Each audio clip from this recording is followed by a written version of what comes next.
Nah di bawah ini sudah hancur Ustaz. Aduh sayang sekali, sudah hancur.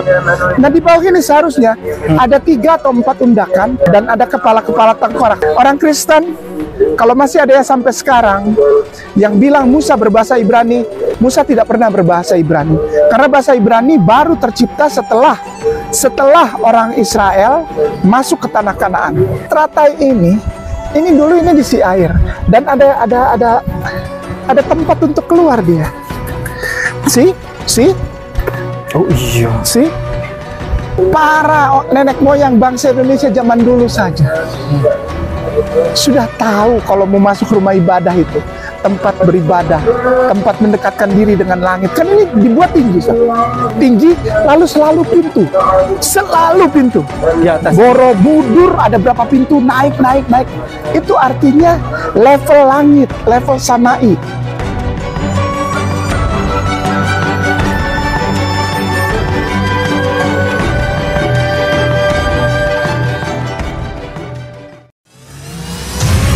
Ini adalah lukisan menakjubkan. Lukisan indahnya Kabupaten Kepulauan Sangihe. Dilukis dengan sangat hati-hati dan diselesaikan selama berbulan-bulan. Dilukis oleh seniman yang pernah diundang langsung oleh Raja Salman. Dilelang dengan harga 10,5 juta saja, yang dananya 100% kami gunakan untuk pembangunan Masjid Terpadu Hagia Sophia, Kota Malang. Dan berdirilah benteng yang sederhana awal untuk mengabarkan kebenaran rahmatan lil alamin.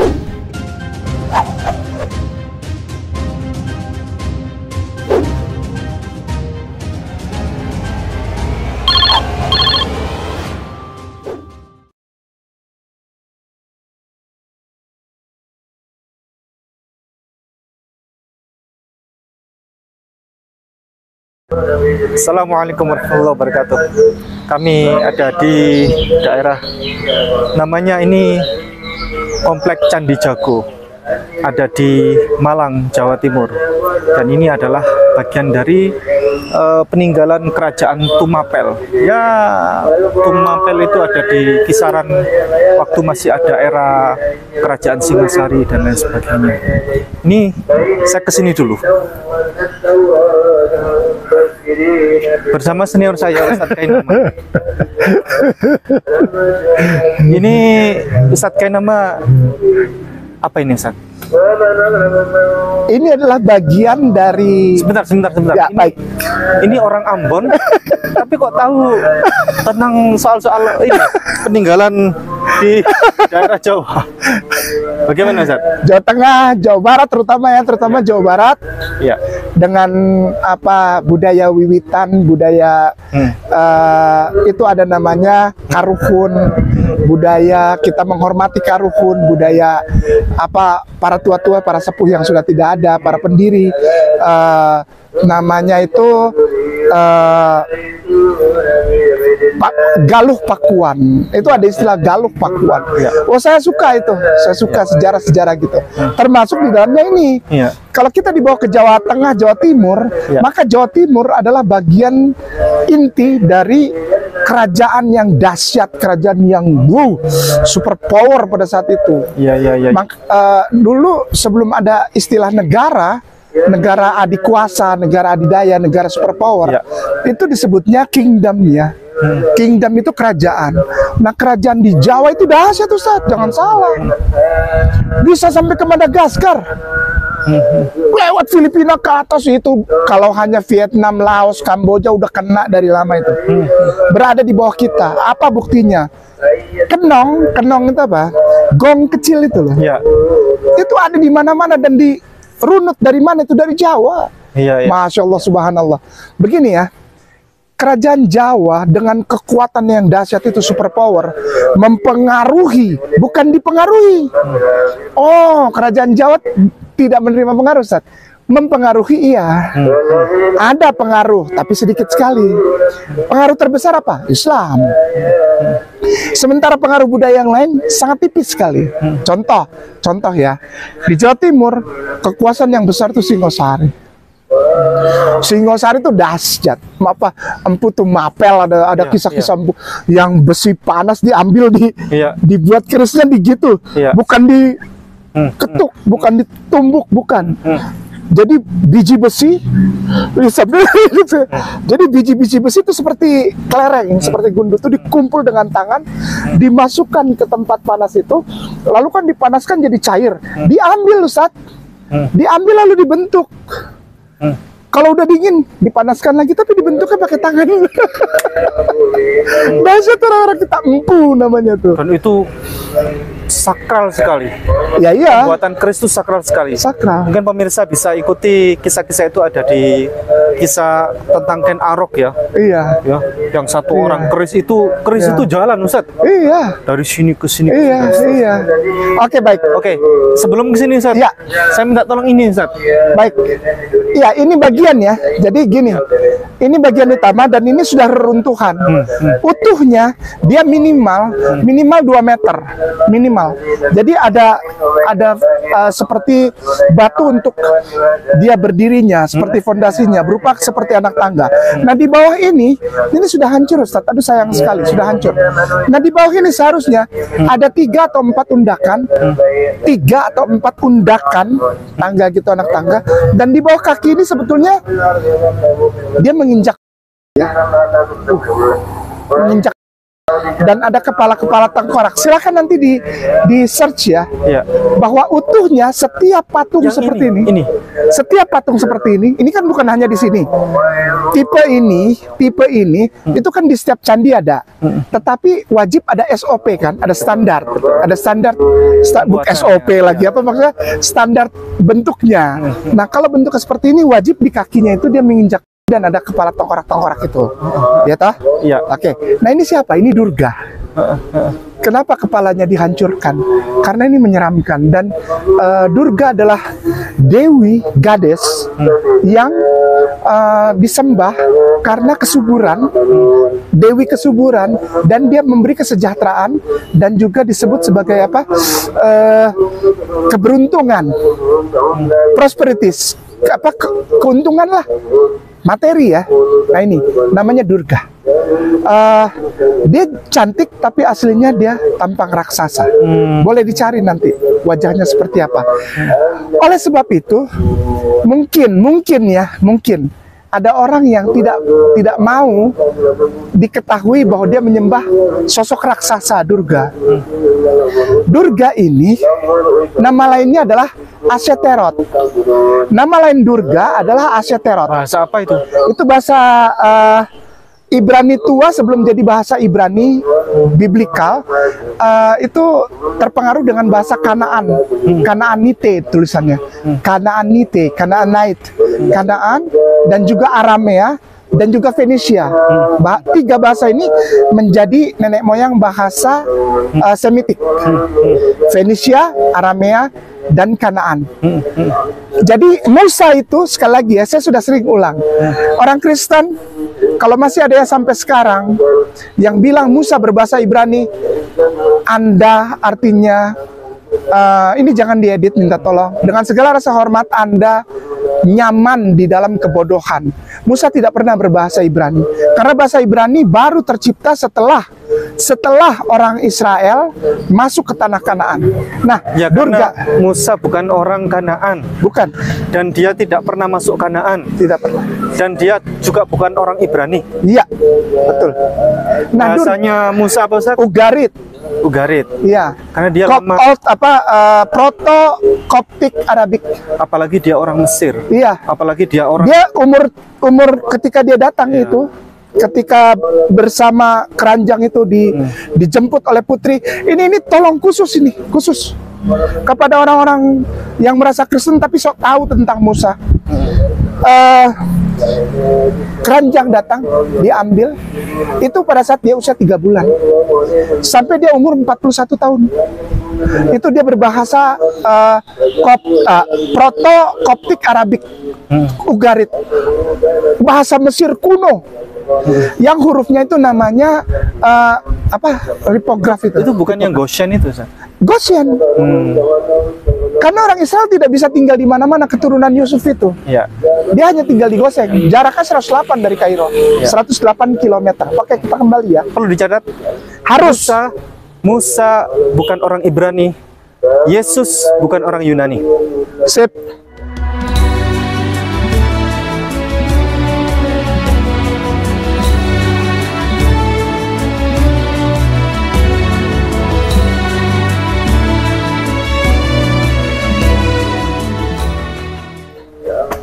Sudah ya? Oh, saya bisa buktikan itu. Kalau ada pendeta yang ingin ajak debat, saya bisa buktikan. Malu nanti Anda. Gini, namanya Aseterot atau Asyerah atau Ishtar. Boleh dibuka, kasih lihat wajah utuhnya. Namanya Aseterot atau Asyerah. Asyerah tree. Pohon Asyerah, karena kesuburan. Ini lambang pohon, Ustadz. Ini cabang-cabang pohon. Iya, iya. Nah, di tiap cabang ini ada prosperities, ada keberuntungan materi, ada tali tambang sebagai pengikat dan kebajikan, pengetahuan, lalu lambang pohon sebagai lambang kesuburan, lambang kematian ada di tangan kiri ada di tangan kanannya lambang prosperities. Ini Durga. Oh, bukan ini, Ustaz. Astarte Goddess ini. Ya, lihat. Bentar. Lihat. Ini Lihat. cahayaannya. Asik ya. Ya. Kok bisa nyambung sama Indonesia? Iya. Ya, asik ya. Iya. Asik ya. Ini menandakan, maaf. Di Indonesia dulu, sekali lagi, maaf, jangan marah. Tapi ini ada Ustaz yang baru. Ini Astaroth. Oh ya, itu Astaroth. Kasih lihat. Ini juga. Ya, itu dia sama. Itu Aseterot, Asyerah, Ishtar. Ini sama gitu modelnya. Dewi kesuburan di mana-mana ada, Ustaz. Di seluruh muka bumi ini ada. Dewi ya, perempuan sebagai gambaran kehidupan. Kan dari perempuan lah lahir kehidupan. Iya. Ini di bawahnya dia nginjak apa ini, Ustaz? Hewan. Tapi lihat kakinya dong, bukan lihat. Iya. Kakinya kenapa? Kakinya lihat jadinya. Iya. Kakinya lihat.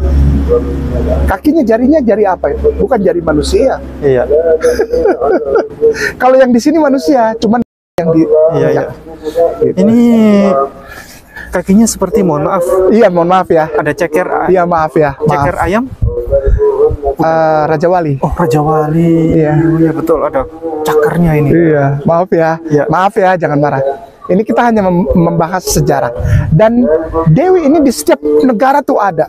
Dari zaman purba. Ini menandakan, maaf ya, jangan marah. Hindu Indonesia, maaf. Hindu Indonesia berbeda dengan Hindu India. Iya, beda sekali. Berbeda sekali. Hindu India adalah awal mula agama Hindu. Sekali lagi, agama Hindu bermula dari tanah Hindi. Iya. Sungai Hindi yang subur. Hindustani. Iya. Nama Hindustani menjadi nama agama. Iya. Nah, maaf ya, diadaptasi oleh orang Indonesia. Agamanya apa? Hindu. Padahal, maaf ya, beda. Hindu Indonesia berdasar kepada kisah-kisah yang tumbuh dipercaya di Indonesia, di Nusantara. Namanya saja yang diambil. Maaf, tapi dasarnya beda. Beda ya. Jadi Hindu Bali atau Hindu di Indonesia dengan segala rasa hormat, silahkan ditanyain kepada para pandita yang ada di Rawamangun misalnya, atau yang ada di tempat lain. Beda. Nah, kembali lagi ke sini. Ini lambang kesuburan. Orang tidak mau lihat mukanya karena mukanya menyeramkan. Gitu ya. Dan diapit oleh seperti ajudan, penjaga. Iya. Ajudannya dia itu adalah kanan kiri. Iya, memang. Kanan kiri. Ya, sudah lihat ini ya. Ini Oke. namanya Betara Kala atau orang Jawa menyebut sebagai Torokolo. Iya. Gitu kan? Coba Ustaz, Ya, yang sini, yang sini. ya sama aja sebetulnya. Ya. Sama aja. Ini bisa kasih lihat ada dua ya. Ada dua matahari. Di dalam kepemimpinan seorang perempuan ada dua jagoannya, ada super powernya. Siapa? Kala.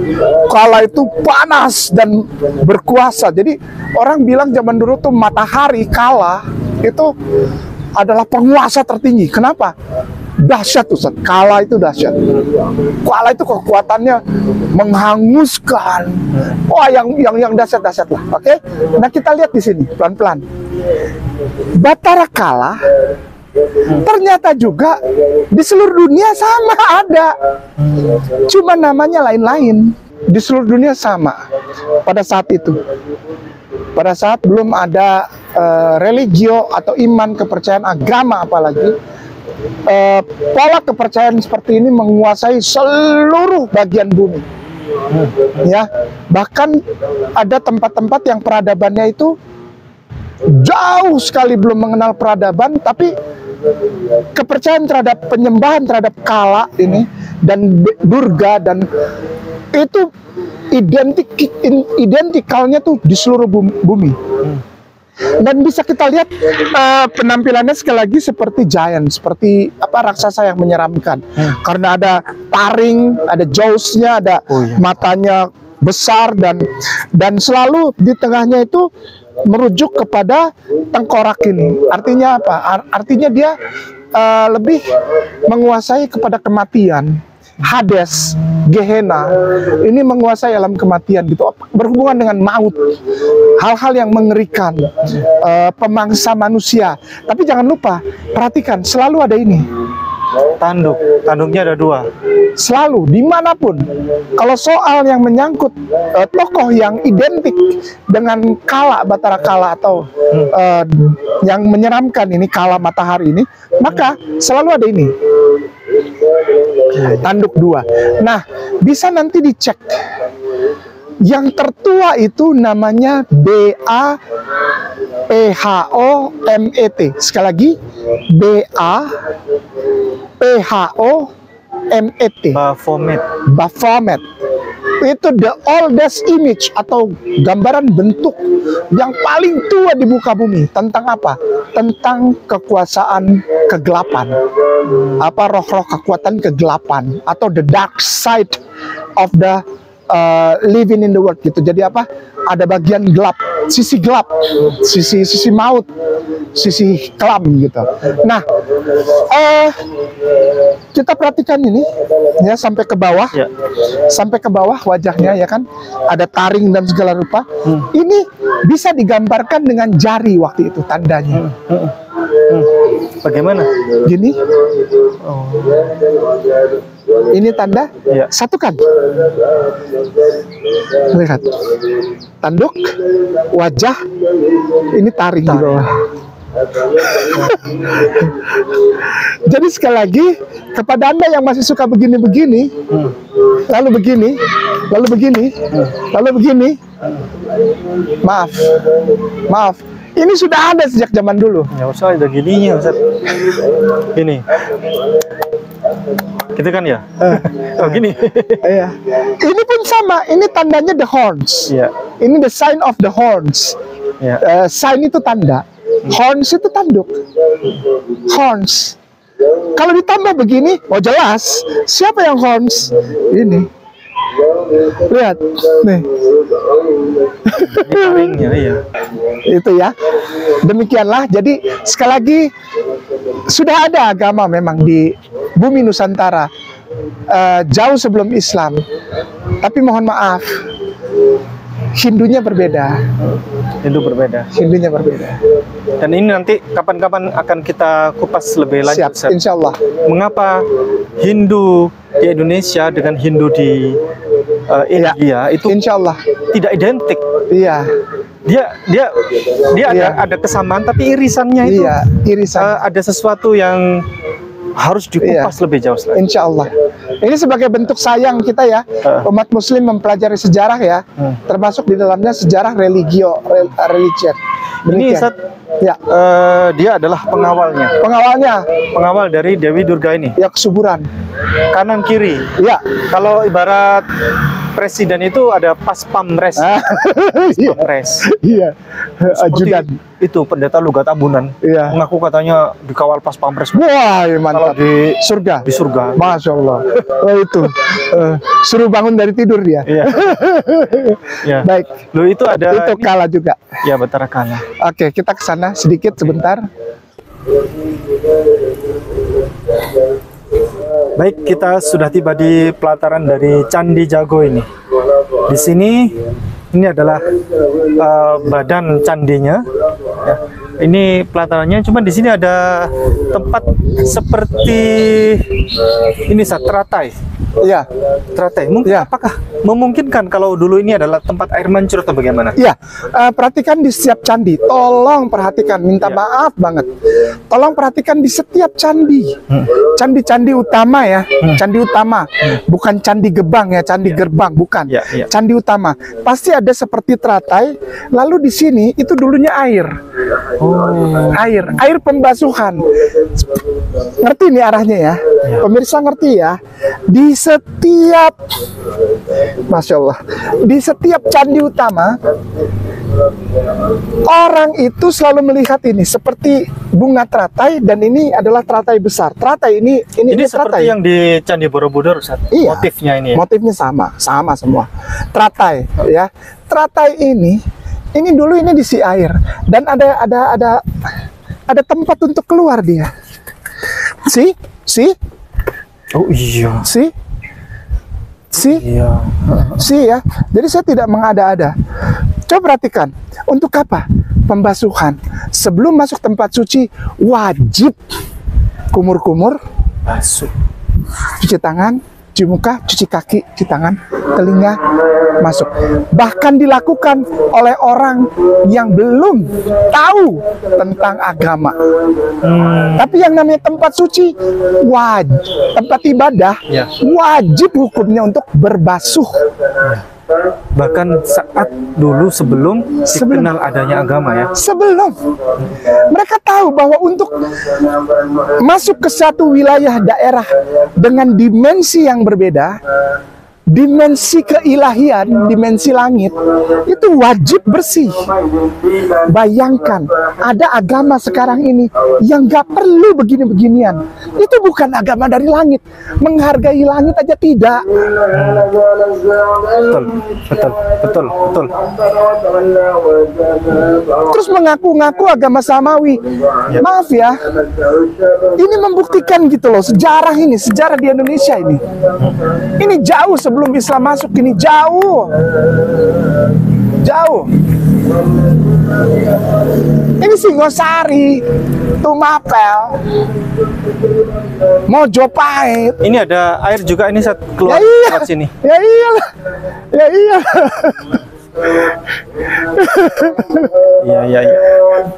Bayangkan, para nenek moyang bangsa Indonesia zaman dulu saja sudah tahu kalau mau masuk rumah ibadah itu tempat beribadah, tempat mendekatkan diri dengan langit. Kan ini dibuat tinggi, Ustaz. Perhatikan ya, tinggi, lalu selalu pintu Di atas. Borobudur ada berapa pintu, naik. Itu artinya level langit, level samai. Ini level samai ini. Level bumi, langit pertama, langit kedua, langit ketiga. Tapi kalau Borobudur sampai 7 kan, artinya sampai puncak gitu. Dan setiap itu ada pintu untuk masuk. Mereka saja, orang-orang di zaman dahulu kala sudah menghormati pintu langit. Zaman sekarang ada orang, ibadah malah, Begitu. Oke. Tuan Guru. Ada lagi Ustaz? Apakah gerangan? Tapi sayang sekali ya, Iya. kita tidak. Ya, kalau mungkin bisa dikasih lihat aja ke atas tuh ada yang Sekarang pembuka. Itu kisah pembuka. Itu sebetulnya kisah dari anggota kerajaan yang itu ada kelihatan seperti dia berlari, bukan melangkah. Ada dua di tengah tuh sentralnya tuh. Iya, iya. Sentral cerita. Lalu di sebelah kiri ada seperti seseorang yang sedang berbaring. Ya kan, lalu di sebelah kanannya itu ada seperti pergumulan di dalam hutan. Setiap candi, perhatikan, setiap candi di Republik Indonesia, di Jawa, itu selalu berisi kisah ini, berisi kisahnya ini. Ada anggota keluarga kerajaan yang tidak nyaman dengan pesta pora serta kemewahan kerajaan, mencari kebenaran keluar, lalu mendapati kebenaran setelah melewati kesulitan, mendekatkan diri, mencari dan mencari siapa sebetulnya yang harus aku sembah. Iya, iya, iya. Kekuatannya. Nah, pada saat itu kekuatan hanya sampai di dewa dan dewi, belum terbuka bahwa ada pencipta, belum. Jadi oleh sebab itu semuanya sama, disebut sebagai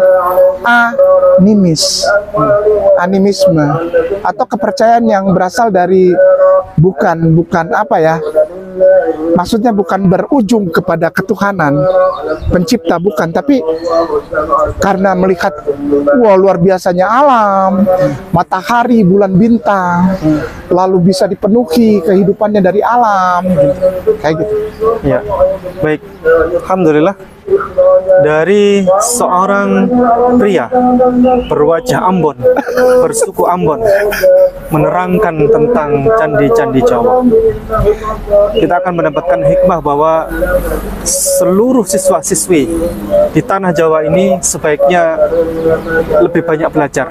Jangan sampai kalah dengan Ustaz Kainama yang dari Ambon menerangkan soal peninggalan-peninggalan dari tanah Jawa ini. Barakallahu fikum.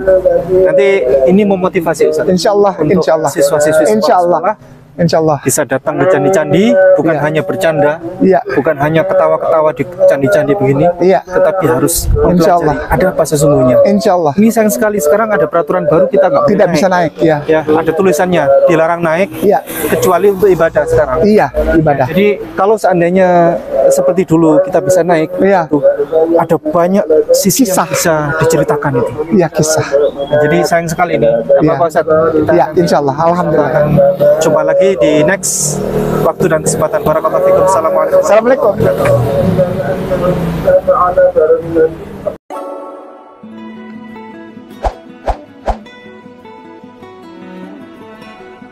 Wah, apa tuh, Pak Ustadz? Parfum Hagia Sophia. Aromanya aroma Eropa. Wah, cakep nih, Pak Ustadz. Dari depannya packagingnya bagus, di dalam juga tuh. Keren banget. Hagia Sophia Alexandria. Ini izin ya Pak Ustadz ya, saya buka ya. Tangan dulu ya.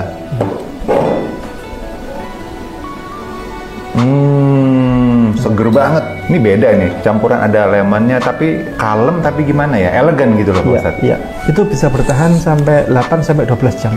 30 mili buat kita kalau traveling.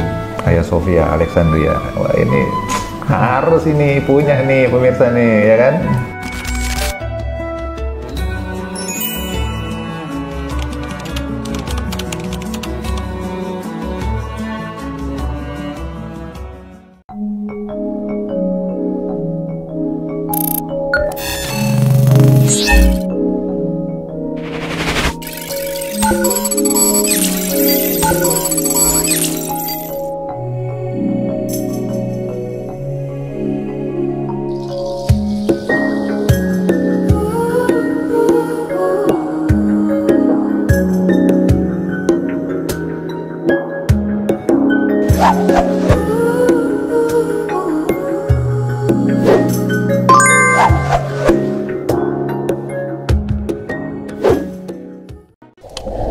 B'Shem Adonai HaRahman HaRahum Hadahillah Ledonai Rabban HaAlamin HaRahman HaRahum ملاح يوم هالدين أطخى عبديم وبخامس تيعيم